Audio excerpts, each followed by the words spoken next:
ইসরায়েলকে প্রধান লক্ষ্যবস্তু হিসেবে ঘোষণা দিয়ে ইরান 4টি ক্ষেপণাস্ত্র শহর প্রস্তুত রেখেছে। খামেনির একটি ইশারা পেলেই নেতানিয়াহুর ঘাঁটি লক্ষ্য করে ছুটে যাবে হাজারো ব্যালিস্টিক ক্ষেপণাস্ত্র।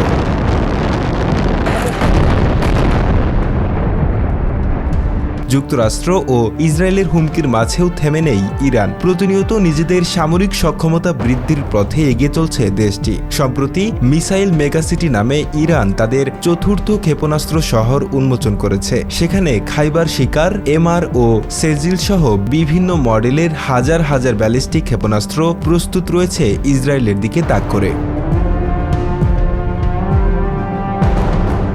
ইরানের সর্বোচ্চ প্রতিরক্ষা বাহিনী IRGC ইতিমধ্যেই এসব মিসাইল লঞ্চারে ক্ষেপণাস্ত্র স্থাপন করেছে, যাতে খামেনির আদেশ পেলেই হামলা চালানো যায়। নৌবাহিনীর এক অনুষ্ঠানে রিয়ার অ্যাডমিরাল শাহরাম ইরানি বলেন, ফেরাউনের পরিণতি বরণ করতে চলেছে যুক্তরাষ্ট্র ও ইসরায়েল। তিনি দাবি করেছেন, ইরানের নৌবাহিনী এখন আর আগের মতো নেই। এটি এখন এক সুপার পাওয়ারে রূপান্তরিত হয়েছে। শত্রুরা এখন আমাদের নৌবাহিনীকে পরাশক্তি হিসেবে বিবেচনা করে। তারা আমাদের বিরুদ্ধে সমুদ্রে সরাসরি যুদ্ধের প্রস্তুতি নিচ্ছে। তবে ঠিক যেমন ফেরাউন ধ্বংস হয়েছিল, তেমন পরিণতি অপেক্ষা করছে আমাদের শত্রুদের জন্য। এ বক্তব্য দেন তিনি ইরানের হরমুজগান প্রদেশের বন্দর আব্বাসে অনুষ্ঠিত নৌবাহিনীর এক বৈঠকে।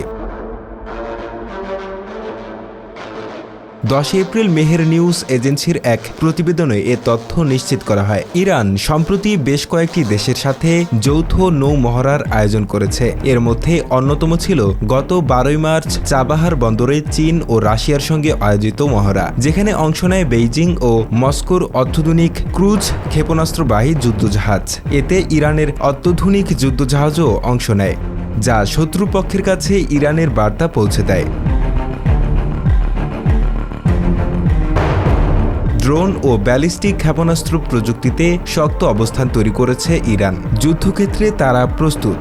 পারস্য উপসাগর, মাকরান উপকূল ও ক্যাপসিয়ান সাগর জুড়ে বিশাল এক নৌমহড়া পরিচালনা করেছে ইরান, যাতে প্রায় 3000 জাহাজ অংশ নেয়। লেবানন, ইয়েমেন ও ইরাকের নৌবাহিনীও এতে অংশগ্রহণ করে। এই মহড়ার সময় ইরানের IRGCর নৌবাহিনীর কমান্ডার আলী রেজা তানসিরি হুঁশিয়ারি দিয়ে বলেন, আমরা শুধু স্থলেই নয়, সমুদ্রেও যুদ্ধের জন্য প্রস্তুত। শত্রুরা পালানোর সুযোগ পাবে না। তিনি আরও বলেন, ইরানের বন্ধু রাষ্ট্রগুলোর সঙ্গে আঞ্চলিক সামরিক জোট গঠন ইসরায়েলি শাসনের জন্য বড় চ্যালেঞ্জ তৈরি করবে। সব মিলিয়ে খামেনির একটিমাত্র সবুজ সংকেতের অপেক্ষায় আছে ইরান। এরপরই শুরু হতে পারে এক ভয়াবহ জবাব, যা বদলে দিতে পারে মধ্যপ্রাচ্যের সামরিক ভারসাম্য।